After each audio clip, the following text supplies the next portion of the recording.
कृष्णाय वासुदेवाय हराय परमात्मने कृष्णाशाय गोविन्दाय नमो नमः। नमो कुञ्कुजनाभयो नमो कुञ्कुजमालिने नमो कुञ्कुजमित्रे नमस्ते कुञ्कुजङ्गले। आज हम लोग श्रीमद् भगवत जी का 10वें स्कंद से गोवर्धन धारा चर्चा करेंगे।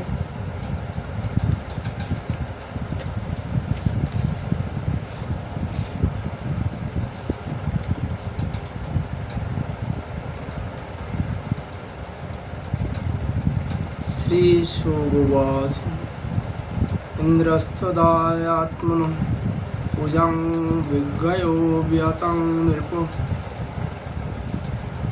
उपभ्यं कृष्णनाथाभ्यो नन्दयादिभ्यो च्युतो कोपोषः। श्री सुखदेव जी कहते हैं, परीक्षित, जब इंद्र को पता लगा कि मेरी पूजा बंद कर दी गई है, तब वे नंद बाबा आदि गोपों पर बहुत ही क्रोधित हो। परंतु उनके क्रोध करने से होता क्या? उन गोपों के रक्षक तो स्वयं भगवान श्री कृष्ण ही है।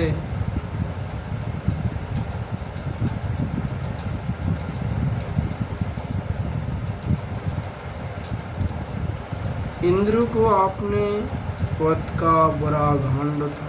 वे समझते थे कि मैं ही त्रिलोकी का ईश्वर हूँ। उन्होंने क्रोध से तिल मिलाकर पलाय करने वाले मेघों के संवर्तक नामक गौनों को ब्रज पर चराई करने की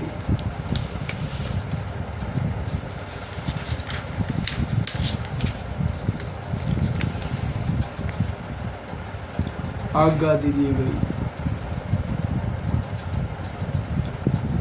और कहा, हाँ, इन जंगली ग्वालों को इतना घमंड, सचमुच यह धन का ही नशा है।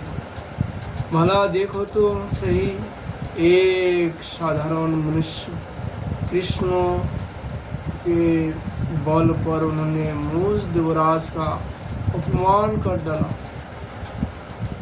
जैसे पृथ्वी पर बहुत से मंदबुद्धि पुरुष भवसागर से पार जाने के सच्चे साधु ब्रह्म विद्या को तो छोड़ देता है और नाम मात्र की टूटी हुई नाव से कर्ममय यज्ञ से इस घोर संसार सागर को पार करना चाहते थे।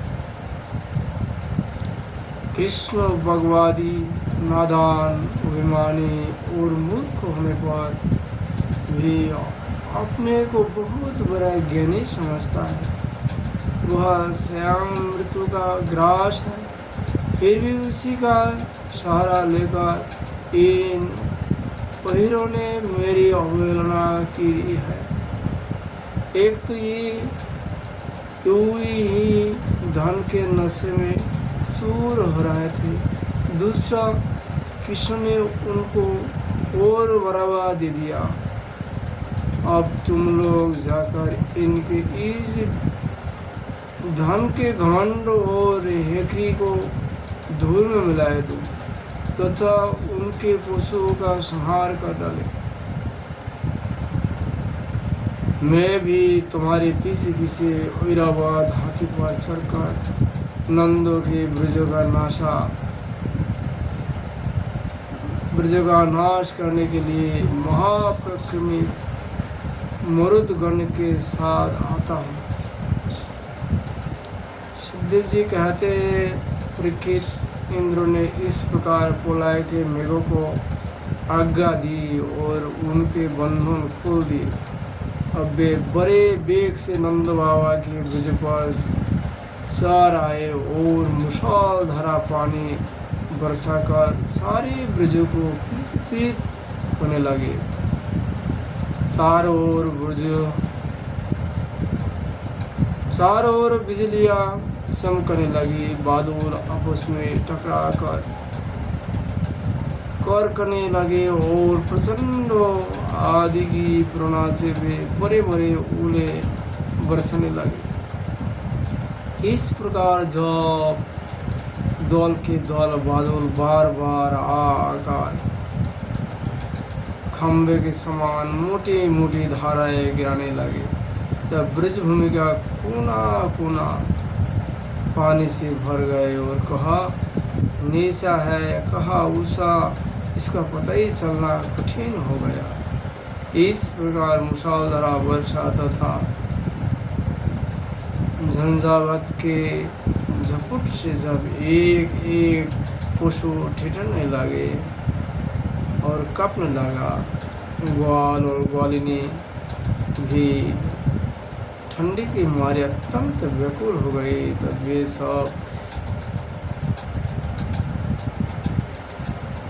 सब के सब भगवान श्री कृष्ण के शरण में आए।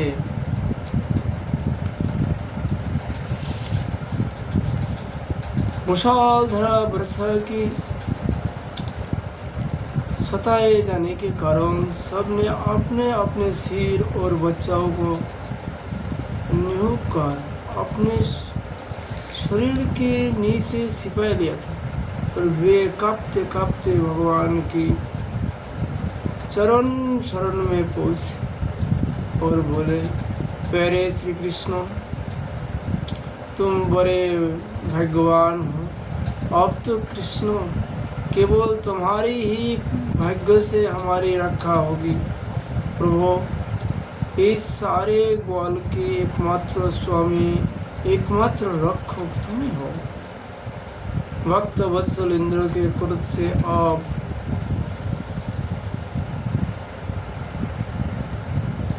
तुम ही हमारे रक्षा कर सकते हो। तुम श्री भगवान ने देखा कि वर्षा और ओलों की मार से पीड़ित होकर सब बेहोश हो रहे हैं।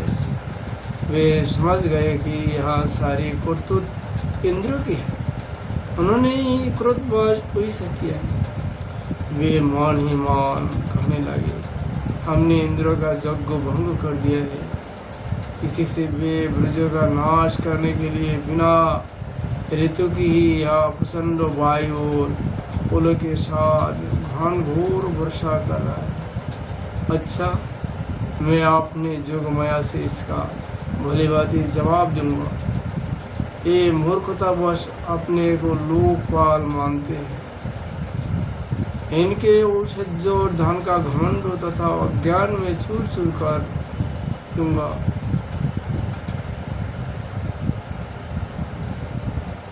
देवता लोग तो सत्य प्रधान होते हैं, इनमें अपने औषध और पथ का अभिमान न होना चाहिए। अतः यह उचित ही है कि इन शतगुण से दुष्ट देवताओं का अभिमान भंग कर दूं।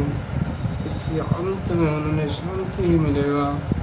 यह सारा ब्रज मेरे आश्रित है, मेरे द्वारा शिक्षित है और एकमात्र मैं ही इनका रक्षक हूँ। अथवा मैं अपने जोगमाया से इसकी रक्षा करूँगा। संतों की रक्षा करना तो मेरा व्रत ही है। आप उनके पालन का अवसर आप होता है। इस प्रकार कहकर भगवान श्री कृष्ण ने खेल खेल में एक ही हाथ में गिरिराज गोवर्धन को उखाड़ लिया और जैसे छोटे छोटे बालों बरसाती सत्ते के पुष्पों को उखाड़ कर हाथ में रख लेते हैं, वैसे ही उन्होंने इस पर्वत को धारण कर लिया।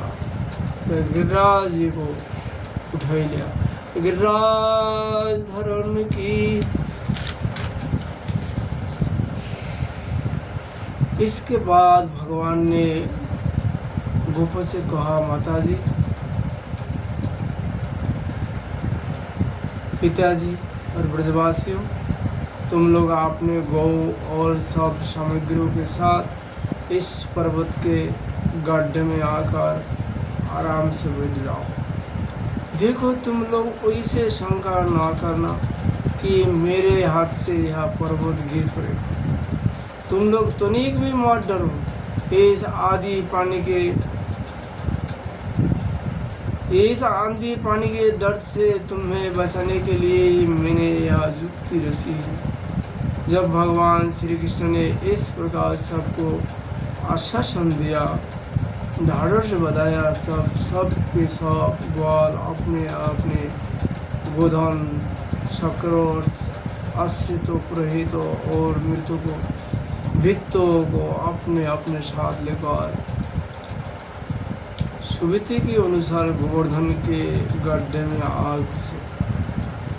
भगवान श्री कृष्ण ने जब ब्रजवासियों को देखते भूख, प्यास की पीड़ा, आराम, विश्राम की आवश्यकता आदि सब कुछ भुलाकर 7 दिन तक लगातार उस पर्वत को उठाए रखा। वे एक डग भी वह से इधर उधर नहीं हुए। श्री कृष्ण की जोग माया का यह प्रभाव देखकर इंद्र के आश्चर्य का ठिकाना न रहा। अपना संकल्प पूरा न होने के कारण उनकी सारी हेकड़ी बंद हो गई। वे भौचक से रह गए। इसके बाद उन्होंने मेघों को अपने आप वर्षा करने से रोक दिया। जब गोवर्धनधारी भगवान श्री कृष्ण ने देखा कि वह भयंकर आदि और घनघोर वर्षा बंद हो गई, आकाश में बादल छिट गए और सूर्य दिखने लगे, तब उन्होंने गोपों से कहा, मेरे प्यारे गोपों, अब तुम लोग निडर हो जाओ और अपने स्त्रियों, गोधन तथा बच्चों के साथ बाहर निकाल आओ। देखो, अब आदि पानी बंद हो गए तथा नदियों का पानी भी उतर गया। भगवान की वैसी आज्ञा पाकर अपने अपने गोधन, स्त्री, बच्चे और गुरु को साथ लेगा तथा अपनी सामग्री शक्रों पर लाद कर धीरे धीरे सब लोग बाहर निकल आए। सर्वशक्तिमान भगवान श्री कृष्ण ने भी सब प्राणियों के देखते देखते खेल में ही मीरा जी को क्रोध उसके स्थान पर रख दिया।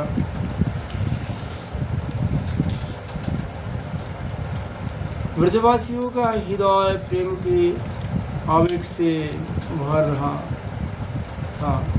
पर्वत को रखते ही वे भगवान श्री कृष्ण के पास दौड़ आए। कोई उन्होंने हृदय में लगाने और कोई सुनने लगा। सबने उनका सत्कार किया। बड़े बूढ़ी गोपियों ने बड़े आनंद और स्नेह से दही, चावल, जल आदि से उनका मंगल तिलक किया और उन्मुक्त हृदय से शुभ आशीर्वाद दिए। जशोदा रानी, रोहिणी जी, नंद बाबा और बलवान में श्रेष्ठ बलराम जी ने स्नातुर होकर श्री कृष्ण को हृदय में लगा दिया तथा आशीर्वाद दिए। परीक्षित, इस प्रकार आकाश में स्थित देवता, साध्य, सिद्धि, गंधर्व और चारण आदि प्रसन्न होकर भगवान की स्तुति करते हुए उन पर फूलों की वर्षा करने लगे। राजन, स्वर्ग में देवलोक शंख और नौवाद्य बजाने लगे। तुम्हारो आदि गंधर्वराज भगवान की मधुर लीलाओं का गान करने लगे। इसके बाद भगवान श्री कृष्ण ब्रज की यात्रा की।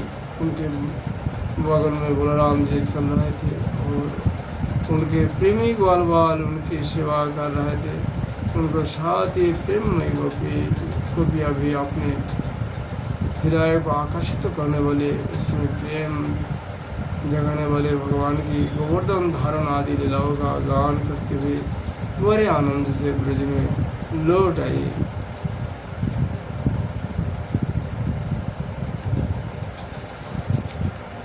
आज हम लोग श्रीमद् भगवत जी का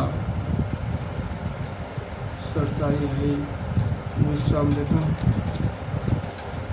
राधे राधे।